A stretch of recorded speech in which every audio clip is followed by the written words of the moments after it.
My name is Mercy and I am a member of Group 12. Today we would like to present our take on a question that we've been given here, which is to examine how the courts have served as the guardian of rights through the use of the rights-based conception of law within the judicial review process. Now, before we go right into our answer, let me show you the structure and flow of our presentation today so you will have a better grasp of our answer. We will first start off with an introduction, which will be done by me. Then we'll move on to the content, where we wish to first and foremost put forth the proposition that the courts have been dutifully protecting human rights, as evidenced by many case laws. We'll give examples of cases that are a strong testament to the court's dutiful adherence to their role of safeguarding individual rights. Now, this is still relevant today because current cases attest to the same idea that judicial review remains a viable means for upholding fundamental human rights. However, we admit that there are certainly instances where the courts have failed to uphold their function to evaluate decisions of the executives fairly.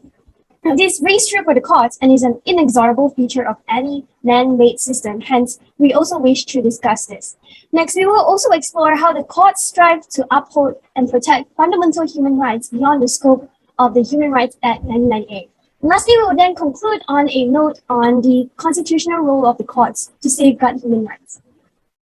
Now, without further ado, let's go right into our answer. Let's start with the introduction. Now, what is judicial review? Now, judicial review is a process by which the courts control the use of executive power. It allows individuals to challenge the legality of the manner in which the powers of the public authority have been exercised. The classic English model suggests that the administrative method has traditionally been founded on the basis that an authority had either acted ultra vires or in breach of natural justice laws. Now, since the amendment of the Human Rights Act 1998 to give legal effect to the European Convention on Human Rights in the UK, the role of the judges as the guardian of human rights has been reinforced.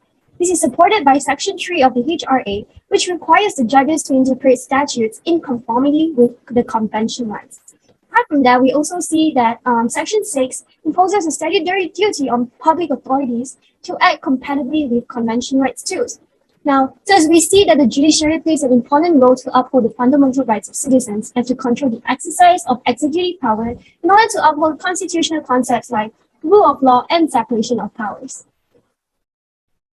Now, one might then ask the question, how do courts decide what is unlawful today? Traditionally, it is on the basis of whether the decision was made ultra vires, which means that the public authority has stepped outside the scope of authority granted by Parliament. However, some contemporary red courts seem to suggest that the definition of unlawfulness is not predicated upon the notion of rights. A decision is deemed unlawful if it impinges on the fundamental rights of an individual.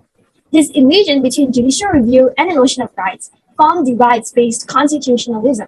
A strong proponent of this idea, Allen, has even expressed that the modern law of judicial review may possibly be interpreted as a scheme to protecting the rights of citizens in public law.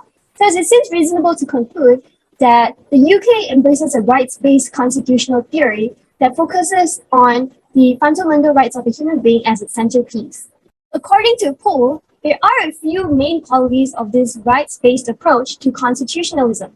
Firstly, he lays clearly that these rights exclusively refer to the rights of an individual, which encircles the very essence of human nature, such that the denial of these rights is a denial of their human nature. These rights are also propounded to form a higher order of law that is thus disparate from the body of ordinary law and should be binding even on the elected parliament, with the courts as the prime protector of fundamental individual rights and structural constitutional rights. Put forward, now this is a proposition that was put forward by Sir John Rawls. Another feature of the rights-based conception of law is that the foremost role of public law is to safeguard individual rights. That the function of judicial review is as a right-based justice. Thus, we see here the right centricity of judicial review that is embraced in the UK through their rights-based conception of law. Now, what will be helpful for our discussion today is to see the distinction between substantive rights and procedural rights that the courts have been maintaining. Substantive rights usually refer to the substantive human rights that an individual is entitled to. For example, the right to liberty, the right to life, while on the other hand, procedural rights comprise the rules that define the process through which law enforcement should be carried out. The rules are devised to guarantee a fair and consistent application of fundamental justice to all cases that are brought before the court of law. Now that is all for my part today. Let's hear from my friend Jin Kwan, who will be taking us through on a discussion of how the courts have been performing their function as guardians of fundamental human rights.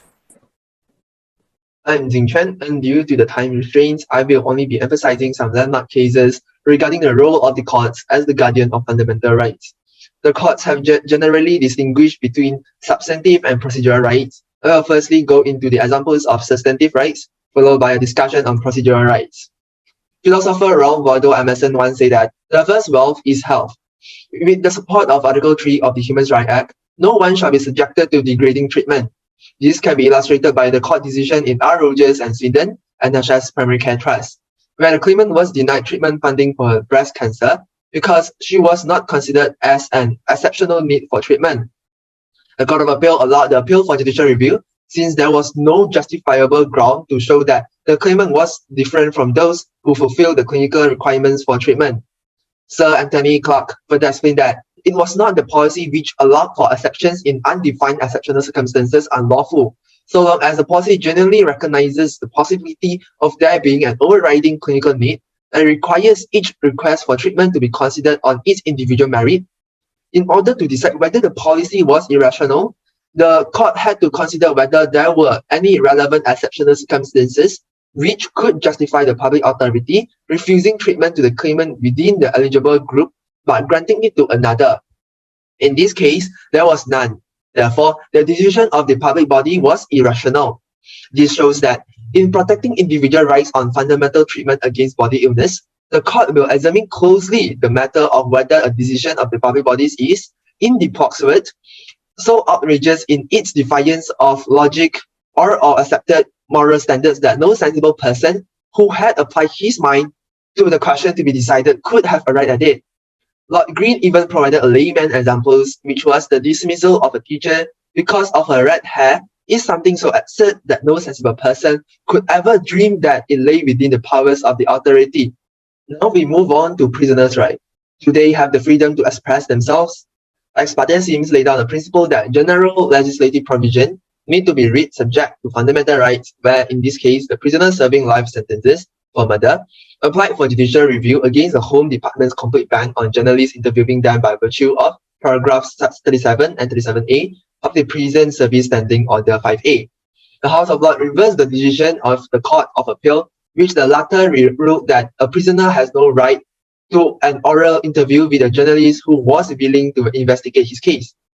A blanket ban on that matter had deprived a prisoner of a basic and fundamental right, that of gaining access to justice, which was in effect a constitutional right. Lord Steen stated that without freedom of expression, an effective rule of law is not possible. The provision were exorbitant as they will undermine the fundamental right invoked by the applicants and were therefore outlawed by Ray. Although the decision was reached before the Human Rights Act came into force in 2000, Lord Hoffman indicated that the decision was still consistent with the HRA. However, it is crucial to note that the prisoners do not have full constitutional right as normal citizens in the UK. The doctrine of audi alteram partem means hearing the other side of question. It allows those affected by the decision to be heard and the conclusion of their case to be reached honestly and fairly and protects the procedural rights of the individual. This rule of natural justice is embodied in Article 6 of the Human Rights Act, and it requires a fair and public hearing within a reasonable time by an independent and impartial tribunal established by law. In Rich and Baldwin, the court upheld this principle through judicial review. The claimant had been dismissed from his office by a watch committee without notifying him, although he was later given an opportunity to appear before the committee, which confirmed its earlier decision. The House of Lords held that there had been a breach of natural justice in this instance, as the claimant should have been informed of the charges made against him and should have been given the opportunity to be heard. Lord Reid later emphasizes that although there exists no clear definition of the principle of natural injustice, it cannot be stated that for this reason, therefore, it doesn't exist. Since the decision to dismiss the appellant was made without regard to the principles of natural justice, it is therefore void. Therefore, the court would be more than willing to ensure all appellants are protected under the umbrella of justice. In Ex parte Brand, actual Lord Justice, in quashing the decision of the Secretary of State, held that the public authority must not turn a deaf ear So any application that challenges their policy or otherwise the body will be seen as fettering their discretions. Lord Brown Wilkinson in Ex parte Pearson also expressed that regardless of how widely the power is granted in the statute, it doesn't authorize the power to be exercised otherwise than in accordance with fair out procedures.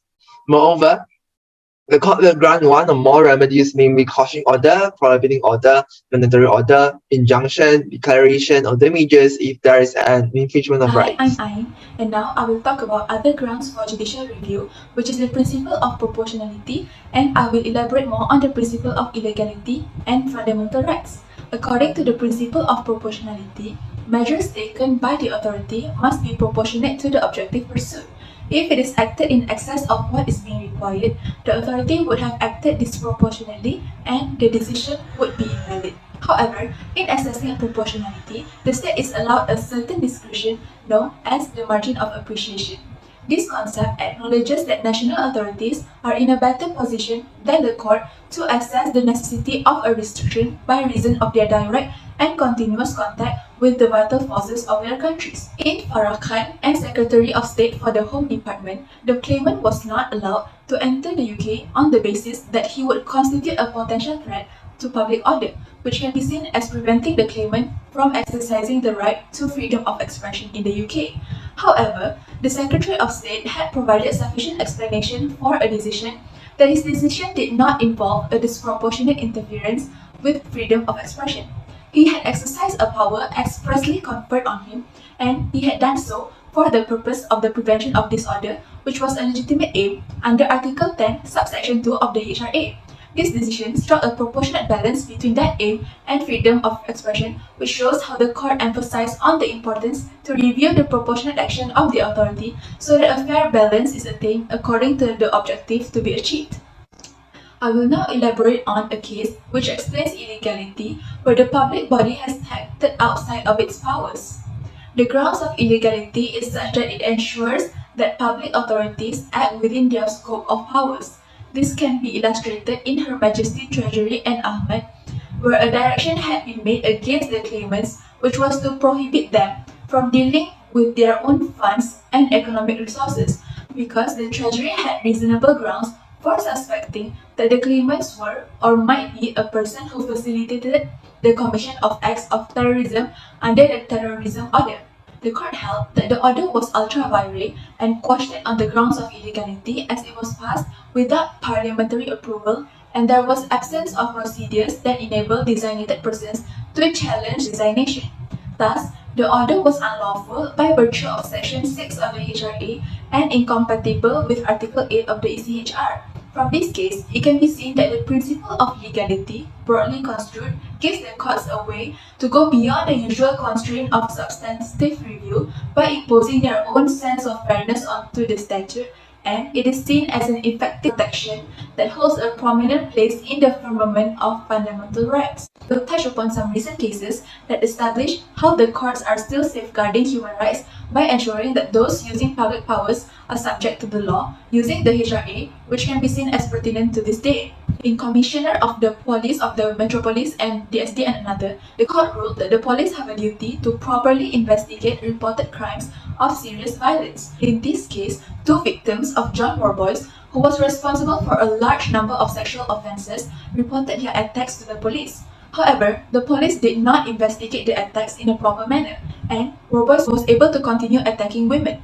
The police failures in the investigation of the crimes committed by the Warboys constituted a violation of their rights under Article 3 of the ECHR as the women were exposed to inhuman and degrading treatment. This decision shows that even when crimes are committed by a private citizen, the authority can still be held accountable to a certain extent. It is inadequate to simply have the right processes and policies in place, as failures in investigations can also amount to a breach of the law of human rights. Next, the HRA is a law that sets out the rights we all have, which the public authority has legal duties to uphold every day, and in circumstances where there has been a breach of human rights, the courts will ensure that the HRA takes precedence. In RR and Secretary of State for Work and Pensions, the claimant and his partner required separate bedrooms due to her disabilities and her need to accommodate medical equipment and supplies. However, the Housing Benefits Regulation stated that there would be a percentage reduction in the eligible rent for social sector housing if the number of bedrooms in the property exceeded the number defined by the regulation. The court held that where there was a transparent medical need for an additional bedroom not catered for was unjustified discrimination on the grounds of disability, and thus a violation of the claimant's rights under Article 14 read with Article 8 of the ECHR. Since the provision of subordinate legislation had resulted in a breach of the convention right, it must be disregarded, which proves that the court prioritizes the significance of human rights. Therefore, it is shown that these cases illustrate that the HRA still has an enormously positive impact on the enforcement of human rights in the UK, and it remains a fundamental law to provide a check on the activities of the public My bodies. name is Rong En, and now it's my turn to present. The examples illustrated by my groupmates well instantiate how the courts have served its principal function of judicial review to uphold fundamental rights. However, there are certain circumstances where the courts fail to protect these rights, as admittedly, the judiciary powers are still subject to several constraints. As we all know, the doctrine of separation of powers lies at the heart of UK's constitution. And by preserving this conception, powers are allocated fairly between three branches. Therefore, the courts have on occasions adopted a hands-off approach when judicially reviewing matters in order to avoid trespassing onto the constitutional role of the executive. In this context, Lord Diplock propounded an important concept. The courts are entrusted to maintain constitutional balance. Hence, its jurisdictions need to be carefully observed. Lord Hoffman acknowledged in Ex parte Pro-Life Alliance that it is inevitable that the courts themselves in judicial review cases often have to decide the limits of their own powers. This was evidenced by Ex parte Smith. In this case, the appellants were homosexuals who sought to challenge a Ministry of Defense policy that all personnel known to be engaging in homosexual activity would be automatically discharged from the armed forces. They argued that the policy was irrational and it was contrary to Article 8 of the ECHR, as it took the form of a general prohibition that was enforced without consideration of the merits of individual cases. This case focused on second-order questions, namely, did the court have the requisite authority to declare the interference with the applicant's right to be unlawful? And who holds the authority to determine the date of the demise of this policy? In fact, the policy in question was supported by both Houses of Parliament and by those whom the ministry properly looked for professional advice. This policy was eventually upheld by the courts, but not because it was thought that the measure did not infringe fundamental rights. Instead, it was because the courts think that they were not the best placed institution to make a final decision on this matter. Likewise, Samaru and Secretary of State for the Home Department concerned the challenge the issuance of deportation orders. Two foreign nationals who had previously been granted entry to the UK and had established families there were convicted of serious drugs offences and ordered deported. The claimants argued that the orders would violate their right to family life, guaranteed by Article 8 of the European Convention. In this case, the courts had to determine whether the deportation orders struck a fair balance between the applicant's right and the prevention of crime using the proportionality principle. In performing this function, the Secretary of State must be allowed a discretionary area of judgment, and the degree of latitude to be given depends on a range of factors. This might include whether the court has special expertise in a subject area and whether the case necessitates consideration of social, economic, or political issues. In the immediate case, the court was found to have no expertise in that area, thus rendering them incompetent to issue a final decision. Thus far, we can see that in many cases the question of constitutional balance was at the forefront of deliberation. Therefore, when determining whether a member state has achieved the correct balance, the courts will show deference to the decision maker and offer the state a margin of discretion, often because the decision maker has an area of expertise or because the issue is policy-based and sensitive. It is also argued that when policies are imposed, they have already been subjected to frivolous debates and all relevant issues have been considered. Hence, simply proclaiming these policies to be unlawful would undermine the decision maker's position. To sum up my part, I wish to emphasize that fundamental rights constitute the highest species of law and thus should take precedence over ordinary law. Hence, UK courts will generally strive to uphold these fundamental rights of the people. There are, however, circumstances where the courts were thoroughly aware of the fundamental rights dimension of the case, but nevertheless feel powerless to invalidate the decisions of the executive.